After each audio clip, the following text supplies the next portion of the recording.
Hey Stampers, Diane Dimich here with DDStamps.com, and today I'm going to show you how I did this leaf. I was inspired by somebody on Pinterest, and I just loved it because it didn't have the colors of fall or the colors of leaves. It brought in some other pastel colors, and I just think it's beautiful. And it really made this stamp set look fabulous. So to begin with, I used Lighthearted Leaves by Stampin' Up, and this is a set that's available until January 4th of 2016. It's a fun set. There's a lot of things you can do with it. I'm actually going to have quite a few videos, and I'll link them all together using this stamp set so that you can see all the different projects. But let's go ahead and get started. So to begin with, I came in, I'm going to use a piece of paper here because I'm going to do a little embossing, and I want to make sure my embossing powder stays in one area. And I'm using that maple leaf from the stamp set, and somewhere I have a piece of paper. Oh, here it is. I'm using a piece of cardstock, and this cardstock, I don't know if you can see that, but it's called Shimmery White, and it actually has a little shimmer to it. What I like about this is I'm going to be using a blender pen and some ink, and it just holds up a little bit better under that. And so to begin with, I'm going to take my Versamark, and I'm going to ink up the stamp.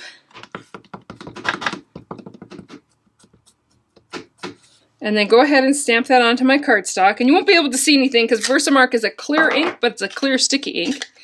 And then I'm going to sprinkle on some white embossing powder. And I sprinkle it quite liberally. And then flip it over to get all the ink, or all the powder back onto that piece of paper. And the reason I use a piece of paper is so that I can easily get this all back into the jar of embossing powder without making a huge mess. I always get a little bit out, but not too bad. One of the things you'll find with embossing powder is it seems to expand once you've opened the jar. Now, once I've done that, I'm going to take my piece of cardstock here, and I'm actually going to heat it to melt that embossing. And I don't know if you'll be able to see this, but we'll see.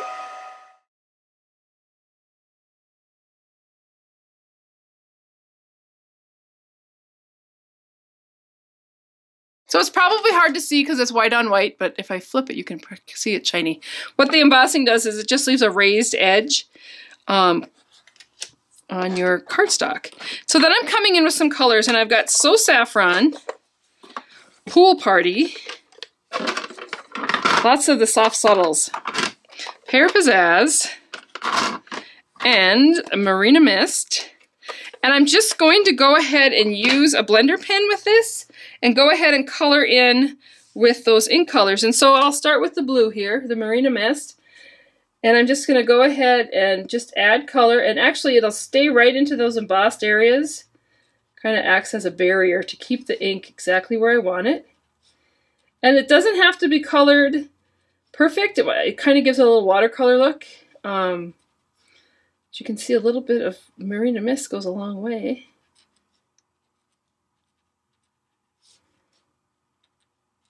And once I've done that and got it where I want it to change out colors. Oh, wait, I'm going to do the petals here, the flower. So I just went ahead and did all the Marina Mist that I wanted. And I'm just going to take this onto a piece of scrap paper and just color till that color goes away. And then you're ready to start into the next color. And so we'll come into the yellow.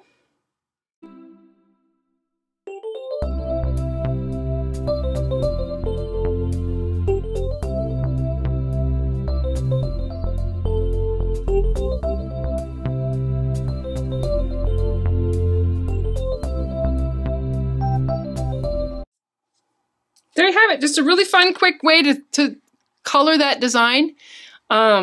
And it really makes it pop. And then what I did is I came in with my framelits and my Big Shot.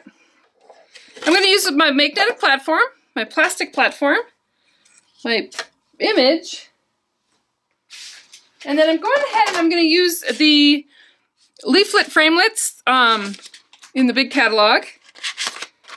And I'll pull out that leaf. And with that magnetic platform, it's easy to line up exactly where you stamped it so that it'll stay in place, won't move on me. And then another plastic plate over the top, and I'll cut that out. Now on this card, as you can see, I just added this on to a card base. This was actually an 8.5 by 11 sheet of cardstock that I cut in half cut it 5 1/2, scored it 4 1/4, folded it on the edge. And then I went ahead and just made a little background using the texture, this embossing folder. I don't know if you can see that in the picture, but it's just got a little bit of a texture back there. Wrapped around some baker's twine and stamped it. And then I went ahead and stamped Believe from that same stamp set in the Marina Mist so that it showed up a little bit better. But just a fun, easy card, easy to do. So if you haven't already done so, you may want to visit my website where I will list all of the supplies used and the measurements, and sign up for my newsletter where I send out tips, tricks, and techniques each week. Thanks, and I hope you have a great day.